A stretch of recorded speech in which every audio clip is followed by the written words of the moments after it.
3월 30일 월요일 새벽 예배 하나님의 말씀은 누가복음 22장 1절에서 13절의 말씀입니다. 6월절이라 하는 무교절이 다가오매 대제사장들과 서기관들이 예수를 무슨 방도로 죽일까 궁리하니 이는 그들이 백성을 두려워함이더라. 12 중에 하나인 가롯인이라 부르는 유다에게 사단이 들어가니 이에 유다가 대제사장들과 성전 경비대장들에게 가서 예수를 넘겨줄 방도를 의논하매 그들이 기뻐하며 돈을 주기로 언약하는지라. 유다가 허락하고 예수를 무리가 없을 때에 넘겨줄 기회를 찾더라. 6월절 양 잡을 무교절날 이른지라. 예수께서 베드로와 요한을 보내시며 이르시되 가서 우리를 위하여 6월절을 준비하여 우리로 먹게 하라. 여짜오되 어디서 준비하기를 원하시나이까? 이르시되 보라, 너희가 성내로 들어가면 물 한 동이를 가지고 가는 사람을 만나리니 그가 들어가는 집으로 따라 들어가서 그 집 주인에게 이르되 선생님이 내게 하는 말씀이 내가 내 제자들과 함께 6월절을 먹을 객실이 어디 있느냐 하시더라 하라. 그리하면 그가 자리를 마련한 큰 다락방을 보이리니 거기서 준비하라 하시니 그들이 가서 그 하신 말씀대로 만나 6월절을 준비하니라. 아멘. 저는 본문의 말씀을 중심으로 말씀대로 준비되리라 라는 제목으로 은혜 나누고자 합니다. 목적지를 알고 가는 여행, 그 가는 길은 명확합니다. 가는 길, 그 여행길 가운데 다양한 일들이 있을 수는 있지만 실제로 그 목적지로 향하는 그 발걸음은 변하지 않습니다. 신앙의 여정도 비슷하다 생각합니다. 왜냐하면 그리스도인들은 목적지를 알고 가는 자들이고 하나님 앞에서 부르심을 받아서 살아가는 인생의 시간, 제자로서 부름받은 그 삶의 시간을 그래서 그리스도 예수 안에서 성령께서 주시는 그 이끄심과 말씀을 통하여 우리의 인생은 하나님이 뜻하신 목적지로 이끌림을 받기 때문입니다. 본문의 예수님도 하나님의 그 이끄심을 따라 하나님께서 계획하시고 또 이 땅 가운데 구원의 완성을 이루어 나가시는 그 십자가를 지시는 과정을 위하여 걸어가셨습니다. 그리고 그 공생의 마지막 일주일 그 분에 6월절 만찬을 준비하는 제자들의 분주한 발걸음으로 이어지는 한 장면을 오늘 본문은 말씀으로 그려내고 있습니다. 사실 예수님께서는 예루살렘에 들어오신 순간부터 예루살렘에 있는 모든 군정들에게 환호를 받았습니다. 그리고 예수님을 향한 그 기대감, 그리고 끝없이 올라가는 그 인기와 영향력들이 예루살렘을 들썩거리게 하였습니다. 이 일로 인해서 기득권을 가진 종교 지도자들과 정치 지도자들에게는 예수의 그 행보를 통해서 일어나는 모든 일들이 그들에게는 두려움으로 다가왔습니다. 사실 이 본문은 그 두려움의 극으로 치닫는 상황을 기술하고 있습니다. 누가복음의 저자인 누가는 그래서 이 누가복음을 읽게 될 이방인들, 즉 이방인 기독교인들에게 그때의 상황을 친절히 설명합니다. 6월절이라 하는 무교절이 다가오매라고 말씀을 기술하고 있는데요. 이스라엘의 모든 지역 그리고 디아스포라로 흩어져 있는 유대인들에게는 이 6월절 저기는 굉장히 큰 의미가 있었습니다. 죄송합니다.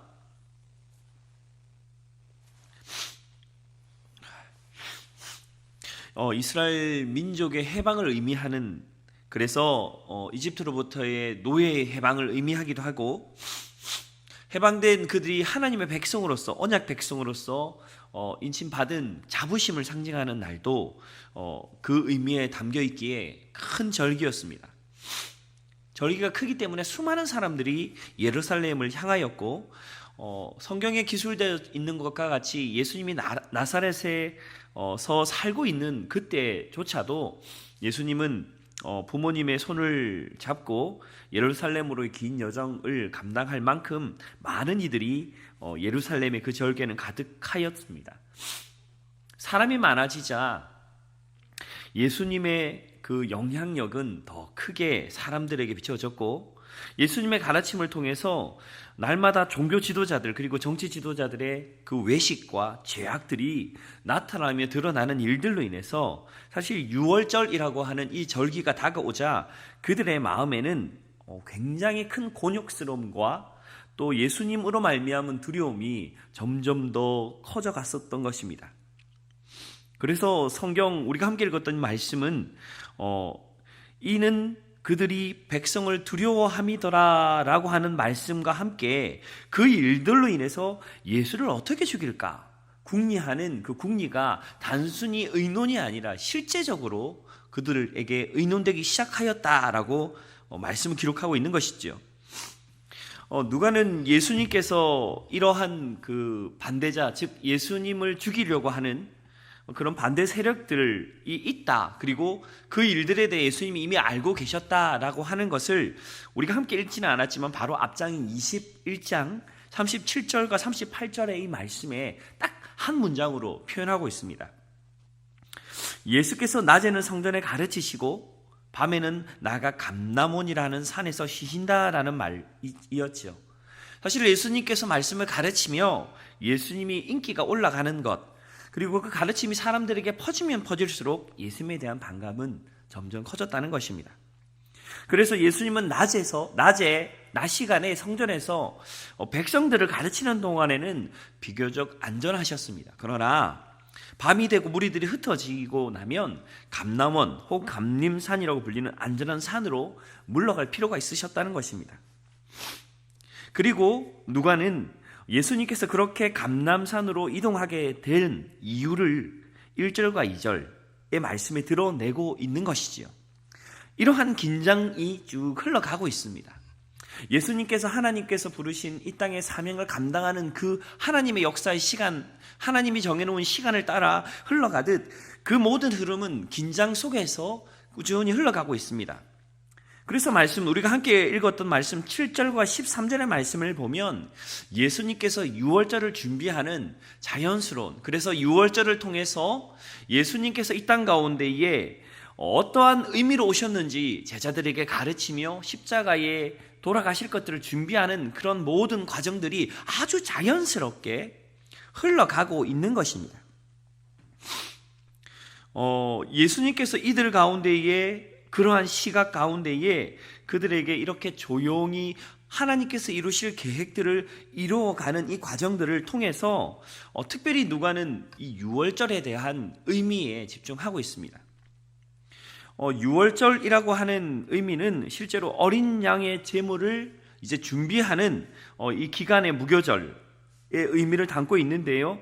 유월절 절기를 준비하는 이 과정, 즉 어린 양의 피로 문설주의 피를 발라 그들이 죽음에서 생명으로 구원받았던 유월되었다라고 하는 이러한 의미를 담고 있는 이때에 이 땅 가운데 오신 예수 그리스도, 세상 죄를 지고 가시는 하나님의 어린 양이 이제 종교 지도자들과 그 당시에 있었던 권력층들로 인해 죽임을 당할 음모 가운데에 위협에 놓여 있다는 것을 누가는 이 유월절이라는 이름 앞에 그 절기를 통해서 함께 드러내고 있는 것입니다.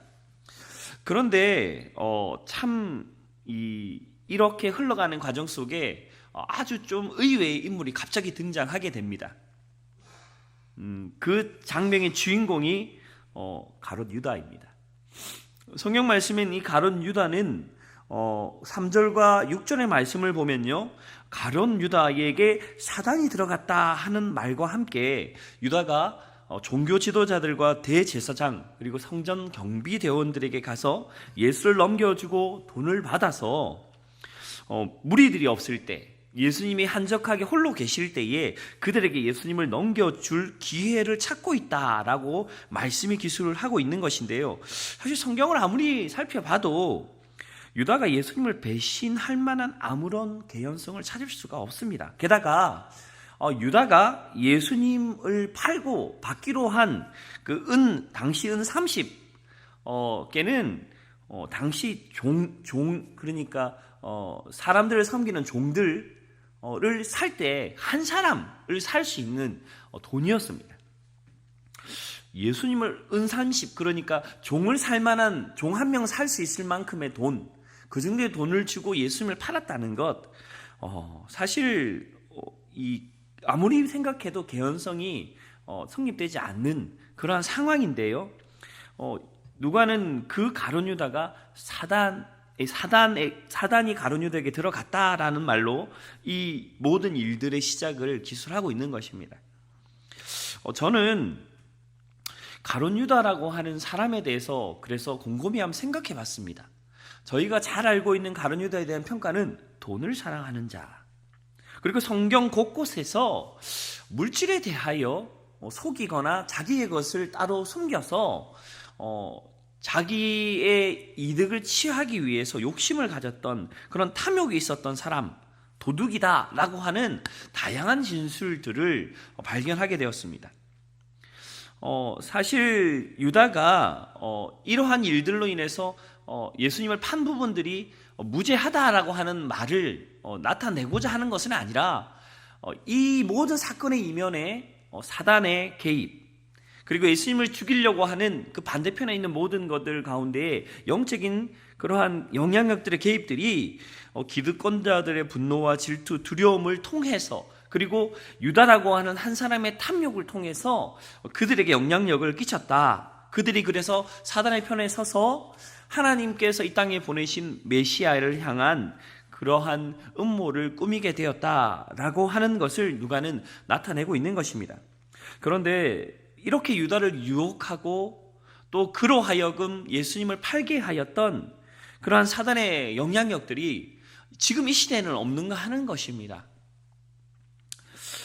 여전히 우리 속에 있는 우리의 연약함들을 파고들고 우리가 하나님 앞에서 하나님의 사람으로 살아가는 그 방향성 앞에서도 여전히 미혹하고 우리를 통해 하나님의 뜻이 아닌 세상과 또 우리의 육체의 욕망과 우리의 세상의 생각의 뜻들을 이루어 가려고 여전히 우리 속에도 그 영향력들이 여전히 흘러오고 있다는 것을 보게 됩니다. 그런데 저는 더 중요하게 본 것은 이 유다가 이 예수 그리스도의 12명의 제자 중 한 명이었다는 것에 조금 더 심각성을 보게 됩니다. 12명의 제자 중 한 명이었다는 것은 그냥 주어진 말이 아닙니다. 아무나 12명의 제자 중 한 명이 될 수 없었습니다.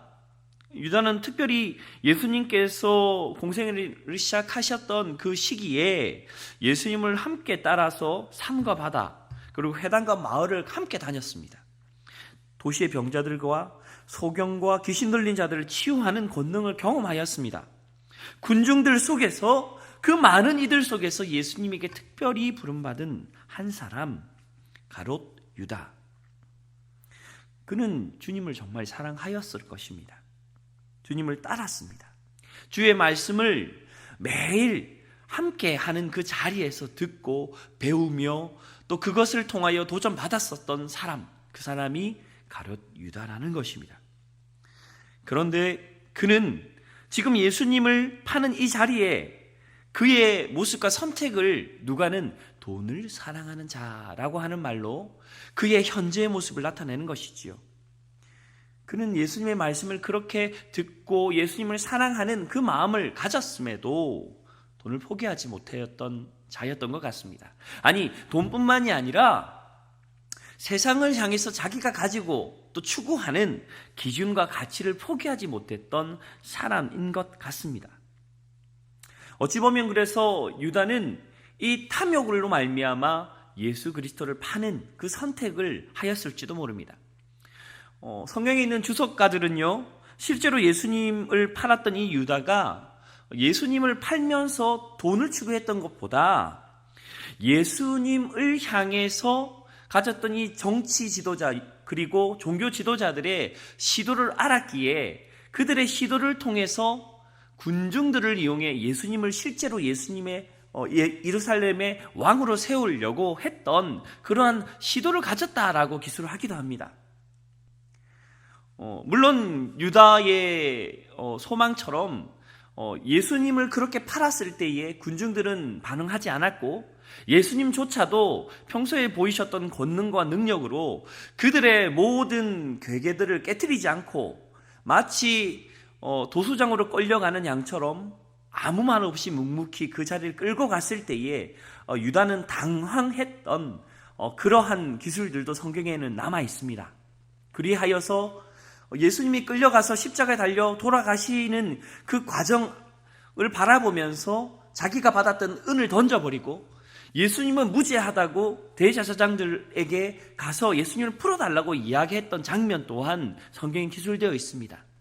아마도 그런 의도 또한 그에게 있었을지도 모릅니다. 그러나 그 모든 것은 다 권력과 또 세상에서 자기가 무엇을 얻고자 했던 탐욕에 기인하였던 것이고, 사단은 그 탐욕을 이용하여 예수 그리스도의 12제자인 유다, 그 한 명인 유다, 예수님을 사랑했던 유다, 예수님을 그렇게 쫓아가며 주의 말씀을 그렇게 순종하며 배웠던 유다를 넘어뜨리는 것을 보게 됩니다. 사랑하는 성도 여러분, 우리는 어떠한가 돌아보아야 합니다. 혹 우리가 유다와 같은 그러한 마음의 중심에 예수 그리스도를 사랑한다는 마음과 함께 버리지 못한, 우리가 세상 가운데 놓지 못한 것들이 여전히 있지 않는가 하는 것입니다. 예수님을 사랑하지만 그 일하심들을 바라보고 경험하였지만 주님의 말씀을 듣고 그 마음속에 그것을 정말 진리로 받아들였지만 여전히 마음 한켠에 도사리고 있는 탐욕과 세상의 야망들, 그것이 우리 속에 있다면 우리 또한 유다와 같이 그렇게 미혹당하고 유다처럼 넘어질 수 있지 않는가 하는 것입니다. 성경에 예수님께서는 그래서 오늘 우리가 함께 읽었던 이 말씀 바로 앞절에 21장 34절 이후로 이렇게 말씀하십니다. 스스로 조심하라. 그렇지 아니하면 방탕함과 술 취함과 생악의 염려로 마음이 둔해지고 뜻밖의 그날이 덕과 같이 너에게 임하리라. 그러니 항상 기도하고 깨어 있으라 라고 말입니다. 저는 유다의 모습을 통해서 저의 신앙을 점검해 봅니다. 내 신앙도 그러한 상황 속에 놓일 때에 아차 하면 그렇게 넘어질 수 있고 아차 하면 미혹되어 넘어지지 않을까 하는 것이죠. 저는 말씀을 묵상하면서 목사님께서 주일에 말씀하셨던 떠나야 할 때에 그 메시지들을 기억하게 되었습니다. 우리가 이 땅 가운데 정말 나그네로 살아가고 하나님의 본향을 생각하며 살아가는가?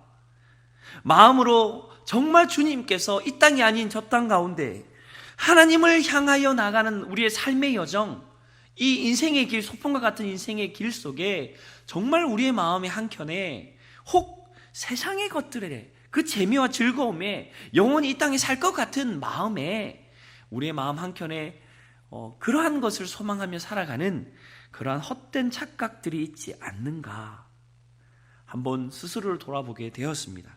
사랑하는 성도 여러분, 무엇이 중요합니까? 우리가 이 땅 가운데에 주님의 제자와 하나님의 백성으로 부름받아 살아가는 동안 정말 무엇이 중요한지 다시 한번 기억하며 내 마음의 온전함으로 주님을 사랑하고 내게 주신 삶의 시간들을 하나님의 나라와 하나님의 뜻과 또 하나님의 목적을 이루어가는 일에 사용하시길 결단하는 귀하고 복된 한 날 되길 주님의 이름으로 축원합니다.